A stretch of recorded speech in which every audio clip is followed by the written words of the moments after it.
শিবরাত্রির উপোস করে একটু ঝাল ঝাল খেতে ইচ্ছে হয়ে গেল, তাই ঘরে ব্রোকলি ছিল, ব্রোকলি দিয়ে বানিয়ে ফেললাম পকোড়া।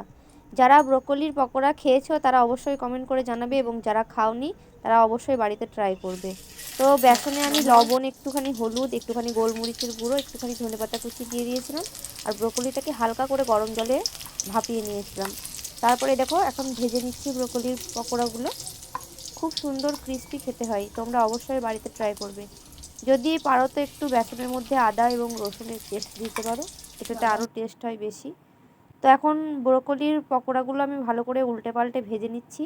যারা আমার চ্যানেলে নতুন তারা চ্যানেলটা অবশ্যই সাবস্ক্রাইব করে পাশে থাকা বেল আইকন প্রেস করে দেবে, যাতে আরও মজার মজার ভিডিও তোমাদের কাছে তাড়াতাড়ি আনতে পারি। তো লাস্টে আমি একটুখানি বেগুনিও করে নিলাম, এক্সট্রা কিছুটা কিছুটা করেছিলাম আগেই, আর কিছুটা করে নিলাম। ভালো লাগলে অবশ্যই লাইক করবে, এবং নেক্সট ভিডিও কি দেখতে চাইছো অবশ্যই কমেন্ট করে জানাবে। Thank you.